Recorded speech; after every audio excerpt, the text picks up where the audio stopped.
Yang ketiga pada menyatakan zuhud. Pasal yang ketiga, 3 dari 10 pasal tentang taat batin. Yang pertama yaitu taubat, yang kedua adanya rasa takut kepada Allah Subhanahu wa Ta'ala, dan yang ketiga yaitu adalah zuhud. Nah, jadi zuhud ini adalah salah satu daripada taat batin. Zuhud ini adalah letaknya di dalam hati. Apa itu zuhud? Nah, zuhud itu tidak cinta terhadap dunia.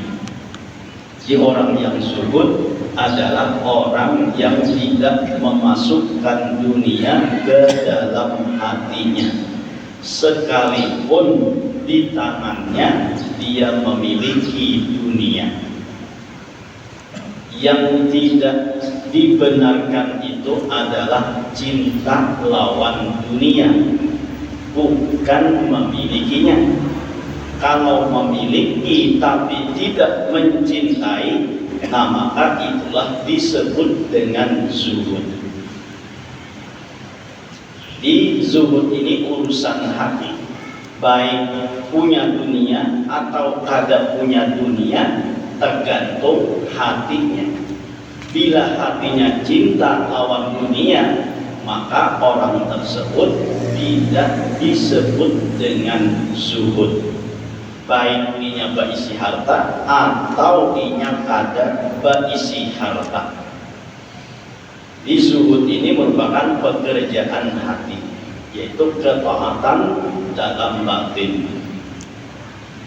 Nah, jadi zuhud itu ujar ulama, laisa zuhdu bitarkil mali wa idha'atil halali, walakinna zuhda bi khuluwul qalbi an hubbihi bidatihi wa tanakkumihi bihi. Yang ngarannya zuhud yaitu bukanlah meninggalkan harta dan menyia-nyiakan nang halal. Itu bukan zuhud. Jadi nang ngaran zuhud itu apa? Yaitu khuluwul qalbi an hubbihi bihi, an hubbihi bidatihi wa tanakkumihi bihi. Sepinya hati, kosongnya hati daripada mencintai dengan zatnya harta tersebut dan bersenang-senang dengan harta tersebut, itu yang dinamakan orang yang kada zuhud, yaitu hatinya penuh dengan kecintaan lawan harta. Cintanya itu atas dasar zat daripada harta tersebut, dan dia bersenang-senang dengan harta tersebut. Nah, itu tidaklah apa itu yang dimaksud dengan zuhud. Cinta lawan harta, cintanya itu atas dasar zatnya daripada harta itu. Nah, itu bukan zuhud naranya. Apa itu orang-orang ada zuhud naranya? Cinta lawan harta, tapi atas dasar cinta dengan zat daripada harta itu. Kalau cinta lawan harta, sayang lawan harta, tapi bukan karena atas dasar sayang dengan zat hartanya, nah maka itu masih dikategorikan dengan zuhud. Cinta harta, dikumpulkan harta, disayangi harta, tapi harta ini pajangnya digunakan untuk naik haji. Nah, maka itu lain, bukan menghilangkan sifat zuhud, itu tetap dikategorikan zuhud. Berisi harta, disayangi harta, lalu tak pupur disumbangkan harta tersebut, nah itu cinta sayang lawan harta tadi tidak menghilangkan daripada kesulitan terhadap dunia. Cintanya bukan karena zat hartanya itu, tapi cintanya atas dasar hendak beribadah, tulak haji, tulak umrah, hendak bersedekah dan lain sebagainya. Nah berarti itu tetap dinamakan dengan zuhud. Nang ngaran orang kada zuhud itu cinta harta, nang dia cinta itu atas dasar zat daripada harta itu, sehingga harta tadi ditumpuk-tumpuk olehnya, dicari harta tadi sebanyak-banyaknya, tapi kada digunakan untuk sumbangan, untuk orang yang memerlukan, untuk keperluan ibadah lainnya kada digunakan untuk itu, hanya ditumpuk-tumpuk aja harta tadi. Nah inilah yang disebut orang tersebut tidak zuhud, cinta harta karena hartanya. Lalu sehingga orang ini lawan harta tadi merasa tenang, merasa bahagia, sehingga dia kada mau berbagi. Karena apa? Katanya sayang lawan hartanya, ya cinta lawan hartanya, kada mau berpisah. Nah maka itu lain zuhud kan. Karena harta itu satu maklumat dihitungnya pulang, hati bunga-bunga, simpan pulang harta itu. Karena seminggu-minggu diungkainya pulang harta tadi, dihitunginya pulang, padahal sudah dihitung juga. Tapi itu bang orang tanggaran cinta lawan harta tadi. Nah itu cintanya dari atas dasar apa? Atas dasar zatnya harta itu. Itu yang disebut bukan zuhud. Amunnya cinta harta, tapi harta itu untuk dibagiakan sama orang lain, untuk menyumbang kepada jalan Allah, untuk dijadikan beribadah kepada Allah, nah maka itu bukan disebut dengan tidak zuhud, tetap dikategorikan orang zuhud, karena cintanya bukan atas dasar cinta lawan harta tadi. Nah kalau kamu bedakan ini, jadi antara orang cinta harta atau lawan cinta harta, tapi bukan karena cinta hartanya itu, bukan karena zat daripada hartanya itu. Cinta harta karena zatnya cinta harta itu ngarannya ada zuhud. Tapi kalau cinta harta tapi bukan karena zatnya harta tersebut, nah maka itu tetap kada menghilangkan daripada zuhud tersebut. Banyak kebiasaan sedikit kan itu kada menjadikan ukuran zuhud, karena tadi zuhud itu anaknya di hati. Nah lalu wakana umihi bihi, dan bersenang-senangnya inya lawan harta tadi. Nah jadi itu inya mengumpulkan harta, inya menumpuk-numpuk harta, lalu inya cinta dengan harta, lalu inya gunakan bukan untuk ibadah, tapi untuk kesenangan nafsunya sendiri. Nah maka itu juga termasuk orang yang ada zuhud, walaupun digunakan pada yang halal. Dia mencari dapat duit banyak, besi duit, lalu inya digunakan untuk bersenang-senang, berpoyak-poyak, walaupun kesenangannya itu untuk dirinya seorang, untuk nafsunya seorang, dalam hal yang halal inya gunakan, tetap itu dikatakan bukan zuhud namanya. Nah, jadi zuhud itu adalah sepinya hati daripada mencintai dunia ataupun mencintai harta. Atas dasar cinta harta tadi, orang tersebut cintanya pulang dengan zat daripada harta tadi, lalu dibawa untuk bersenang-senang dengan harta tersebut. Nah itu bukan zuhud. Tapi kalau cinta yang mana dia senang dengan harta tadi, sayang lawan harta tadi, tapi dia gunakan untuk ibadah, untuk apa namanya, digunakan dalam kebaikan, nah maka itu bukan dianggap tidak zuhud, tetap dianggap zuhud. Kalau bang zuhud tuh ada sing usahaan lagi, lalu beribadah aja, ya kan? Lalu kayaknya makan dan sebagainya mengharapkan lawan orang lain, mengharapkan pemberian orang lain. Nah, itu bukan disebut dengan zuhud. Kita tetap mencari sesuai dengan sesuai dengan makam kita. Pun kita tuh makamnya makam kasbi itu, makam mencari, tetap mencari. Tapi harta ini bukan dijadikan untuk kesenangan pribadi, bukan ditumpuk-tumpuk, dicintai sehingga karena mau berbagi orang, bukan seperti itu tujuannya kita cari harta. Tapi yang kita cari harta tersebut kita dapatkan, tapi untuk kita gunakan dalam kebaikan. Nah, maka itu tetap disebut dengan zuhud. Berusaha yang kayak biasa agar apa? Agar kita jangan mengharapkan pemberian daripada orang lain, apalagi sampai meminta-minta lawan orang lain. Jangan sampai demikian.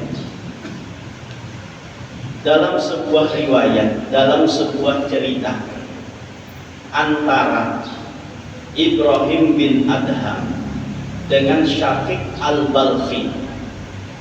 Ibrahim bin Adham ini juga berasal dari Balkhi. Kedua-duanya menjalani jalan sufi dan kedua-duanya menetap dan tinggal di kota Makkah untuk beribadah kepada Allah Subhanahu wa Ta'ala. Lalu ketika kedua ulama sufi ini bertemu, Ibrahim bin Adham menanyakan kepada Syaqiq al-Balkhi tentang perjalanan sufinya tersebut. Bagaimana awal-awal dalam menjalani jalan sufi tersebut. Lalu Syaqiq al-Balkhi mengatakan bahwa dulunya aku bergelimang dengan harta. Aku banyak punya harta. Sampai aku punya hobi, yaitu berburu ke tengah hutan untuk mencari binatang buruan.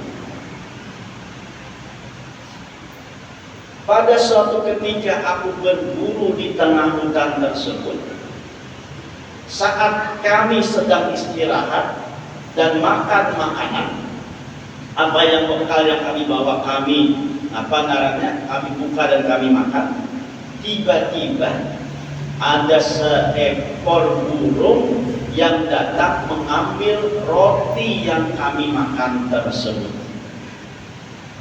Lalu punya Syaqiq al-Balkhi, karena aku penasaran, sehingga burung ini pun aku ikuti ke mana, bukahnya ke mana, terabangnya. Karena yang bawa makanan satu mat hingga, ada jauh terabang hingga, diikuti oleh Syaqiq al-Balkhi ini. Ternyata burung ini hinggap di satu tempat yang di situ ada burung yang sakit. Burung yang saikung ini garing dan sayapnya dalam keadaan patah, sehingga inya kada khawatir apa.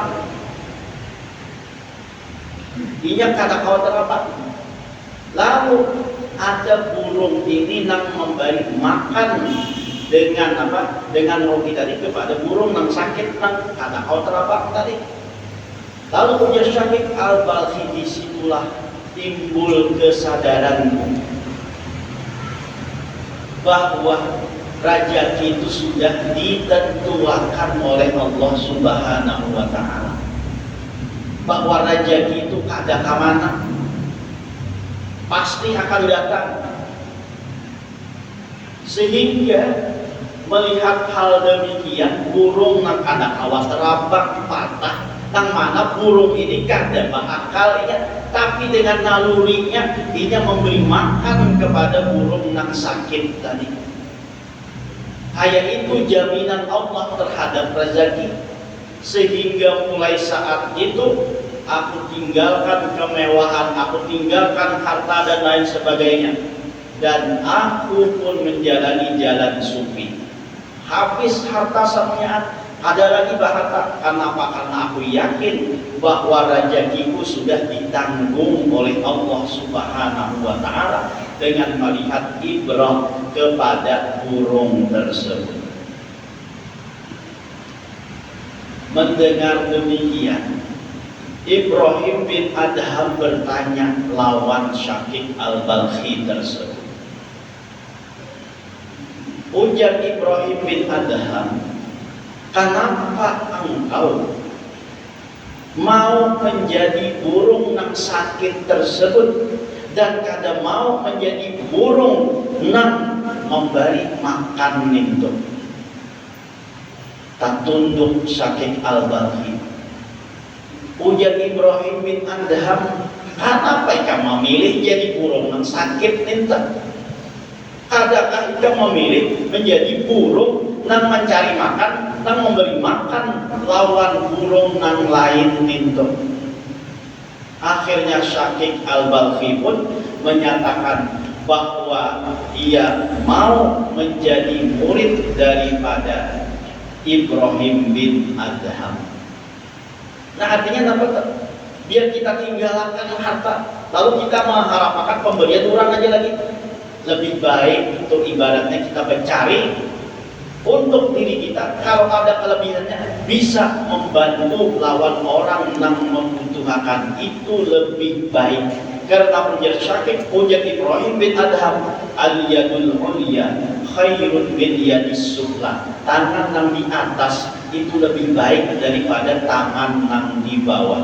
Bukankah semua kita semuanya itu ingin lebih di antara sahabatnya, di antara orang lain?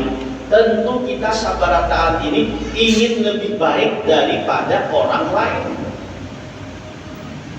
Kan nalurinya kayak orang kita lawan kawan nih, ini lawan kawan aja nih, kita lawan kawan. Di antara kita lawan kawan itu tentu kita hendak lebih baik daripada kawan tersebut, itu sudah naluri kan itu. Ada dapat di antara berdua ini lebih rendah kehendaknya daripada siapa? Daripada kawan lain. Pasti secara naluri kita tuh lebih baik daripada yang lain, hendak lebih baik daripada yang lain. Itu naluri itu wajar sebenarnya. Nah, kenapa ikan puja Ibrahim bin Adham memilih yang lebih rendah daripada yang jika kamu mau kawan di atas? Karena naluriat kita pasti itu selalu hendak lebih baik daripada kawan kita. Dari segi keduniaannya kan, atau dari segi akhiratnya kan, kita itu kan pasti hendak lebih baik daripada orang lain. Nah, lalu kan apa kamu hendak memilih lebih rendah daripada yang lain karena memilih seperti mana burung yang kada coba apa-apa dari itu. Nah, artinya apa tuh? Lebih baik kita tuh berusaha. Yang pertama kita berusaha tuh niatnya apa? Untuk menjaga diri daripada meminta-minta lawan orang lain. Lalu pulang pun ada lebihnya berniat pulang untuk membantu lawan orang lain. Itu lebih baik. Bukan berarti kita mencari ini dianggap kita ada zuhud terhadap dunia. Bukan demikian. Jadi tadi sudah ada batasannya, mana zuhud, mana lain zuhud. Kalau dia mencari hanya untuk kepentingan pribadi, bersenang-senang dengan harta tersebut, cinta lawan harta tadi, lalu kada mau berbagi lawan orang lain, nah itu baru dinamakan apa ngarannya, bukan zuhud. Tapi kalau mencari untuk kepenuhan apa tuh, untuk keperluan pribadi, untuk keperluan keluarga, agar jangan meminta-minta lawan orang lain, dan kalau ada lebih dari mau berbagi dengan orang lain, itu berarti bukan disebut kada zuhud, tetap disebut dengan zuhud. Kenapa? Karena zuhud itu tadi andaknya ada di dalam hati. Bila ada rasa cinta lawan harta, lawan dunia, nah maka itu dinamakan kada zuhud. Ada di tangannya dunia, ada di tangannya dunia, tetap disebut dengan kada zuhud. Tidak zuhud itu di dalam hatinya. Bila hatinya ada mencintai, hanya dijadikan harta tersebut ada di tangannya, sehingga harta tadi dengan mudah untuk dibagi-bagikannya, untuk disumbangkannya, nah berarti itu orang dinamakan zuhud. Tapi sebaliknya, bila harta itu tadi dicintai dengan sebab cinta harta tadi, lalu ia kada mau berbagi lawan orang lain, nah maka itulah yang disebut dengan tidak zuhud. Mau orangnya berharta atau kada berharta, nah itu bukan ukuran dalam kezuhudan. Jadi ukurannya zuhud, cinta kan kada, nah itu masing-masing aja. Karena zuhud tentu anaknya ada di dalam hati. Jadi kita jangan menilai lawan orang lain. Bila orang itu sugih, bila orang itu banyak harta, bila orang itu pakaiannya bagus-bagus, itu orang ada zuhud. Nah bukan berarti nah kayak itu. Bisa saja inya zuhud dengan sebab inya kada memasukkan dalam hati. Nah kayak ini juga yang terjadi pada Al-Hasanul Basri, Al-Imam apa itu? Imam Hasan Al-Ash'ari, bukan Hasan Al-Basri, tapi Imam Hasan Al-Ash'ari yang terkenal dengan apa namanya tuh, dengan ulama tauhidnya. Nah beliau ini seorang ulama yang penuh bergelimang harta, sugih orangnya, alim, sugih, sehingga tidaklah yang dipakai beliau kecuali pakaian yang larang-larang di atas daripada orang lain. Sampai dalam riwayat, kuda di zaman itu ada kuda yang larang harganya, bahkan sultan pun atau raja pun kada mampu untuk membelinya. Tapi bagi Hasan Al-Ash'ari dibeli dan itu menjadi tunggangan beliau. Sampai raja aja lah menukar. Hasan Al-Ash'ari kawat menukar. Ayo saking sugihnya. Jadi beliau bergelimang dengan harta. Bahkan yang beliau pakai itu adalah hal-hal yang paling larang di antara yang lainnya. Begitu juga dengan kendaraan tadi. Yang paling larang sampai raja aja lah kalau menukar. Menistan kita ini kan kendaraan yang paling mahal. Apa kata paling mahal? Ya, pokoknya yang paling larang itu. Nah istilahnya ada banyak diproduksi. Nah kendaraan apa tuh? Atau kendaraan yang kita sampai tuh. Yang terbatas produksinya namanya limited edition kan, karena limited edition makanya kalau tak ada banyak tuh makanya, jadi limit itu terbatas. Nah jadi orang ada sembilan orang berisi. Karena apa? Karena diproduksinya ada banyak, tapi harganya larang. Kalau orang larang-larang itu kayak itu kenapa? Jadi sampai tas bikinnya itu ratusan juta harganya karena ya tadi limited edition. Nah yang betul kalau tapi bisa lah, mau muncul kadang tahu juga ya kan. Jadi limited edition itu karena diproduksinya itu terbatas. Orang kada kawa menyamai. Karena apa? Karena tak lagi hanya beberapa aja tuh. Jadi orang kada kawa menyamai. Amunnya banyak orang kawa sama, itu murah ya jadinya. Itu kan, kenapa jadi larang itu? Kenapa jadi larang? Harganya terbatas tadi itu. Orang kada mau menuruti, orang kada mau menyamai. Anak menyamai ini paling kan palsunya aja. Tapi kan aslinya kada mau disamaikan. Apa? Kalau terbatas tadi dan harganya larang tadi. Nah itu namanya limited edition. Betul? Itu namanya dilarang-larang itu kenapa? Kajam lah jadi larang kenapa? Karena memang diproduksinya terbatas. Bajunya larang kenapa? Oh, karena limited edition. Amun sauran baju murah tak kumpul berempat kelima karo ada yang sama baju kenapa? Yang murahan tadi itu. Nah itu kan nalar murahan kayak dawet. Banyak orang menjual. Maka diubral pulang tak. Nah, kalau ini larang. Nah itu Hasan Al-Ash'ari. Pakaian beliau yang paling mahal. Apalagi itu kendaraan beliau yang paling haram, yang paling mahal. Jadi kita tahu kayak dulu sekompol kan? Orang belum ada besi Alphard, sini sudah Alphard. Mulai ini kan biasa aja Alphard lagi munggah dulu. Alphard itu yang paling mewah sudah. Orang belum ada lagi sidit berisi sudah. Nah itu ibaratnya kayak itu. Apakah ini zuhud atau kada? Itu kada kalau dinilai dari segi nang itu. Karena apa? Zuhud itu tadi andaknya di dalam hati.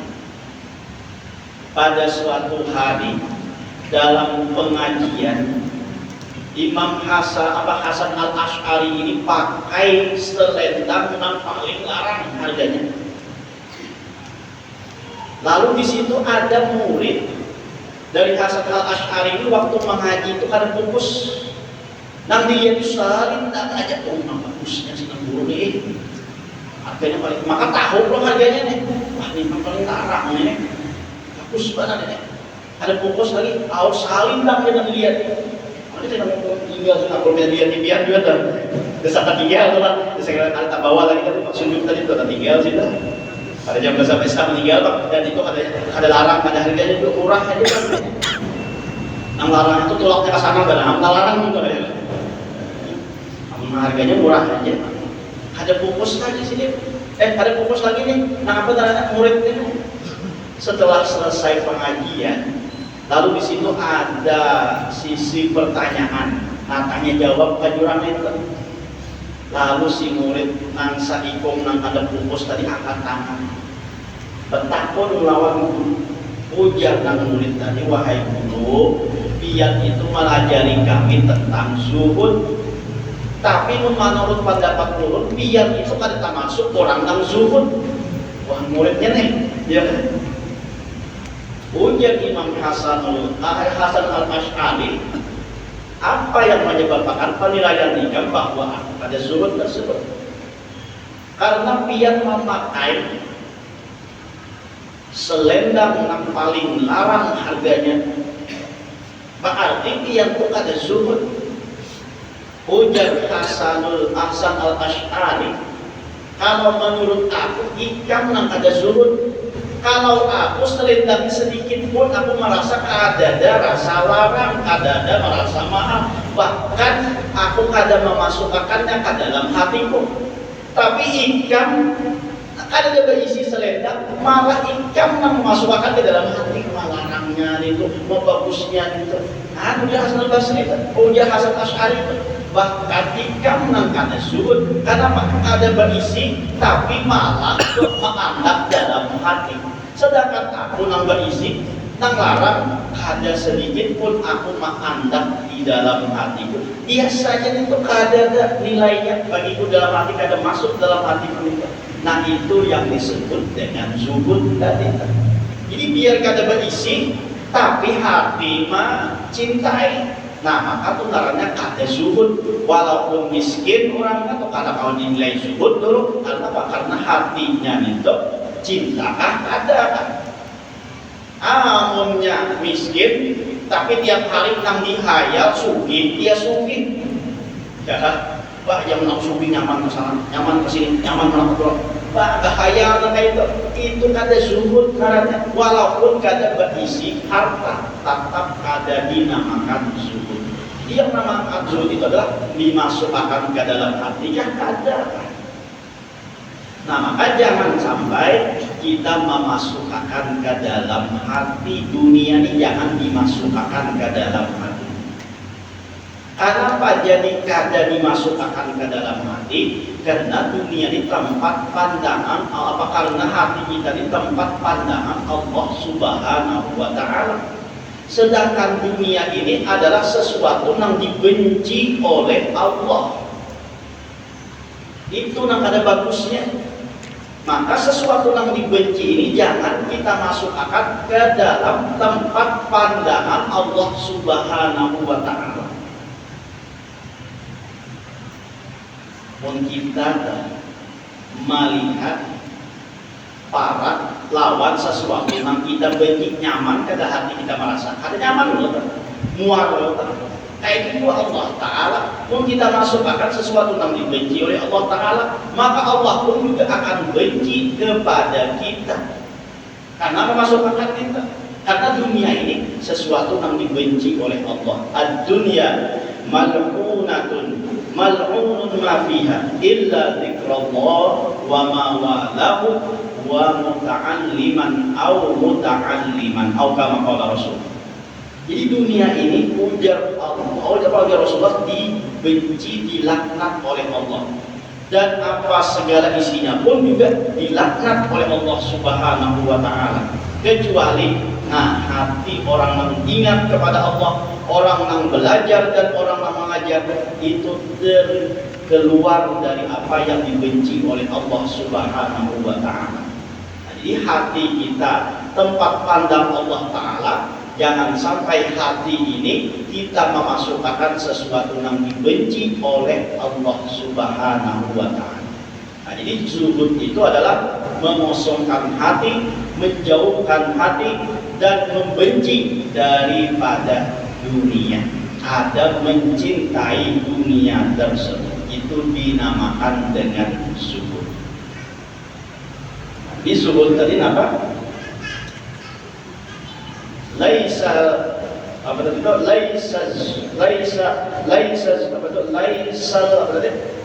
Bukan dinamakan zuhud. Laisa zuhdu bitarkil mali wa iqaatil halali. Bukan dinamakan zuhud itu dengan cara meninggalkan apa namanya? Meninggalkan harta dan menyia-nyiakan yang halal. Bukan dinamakan zuhud seperti itu.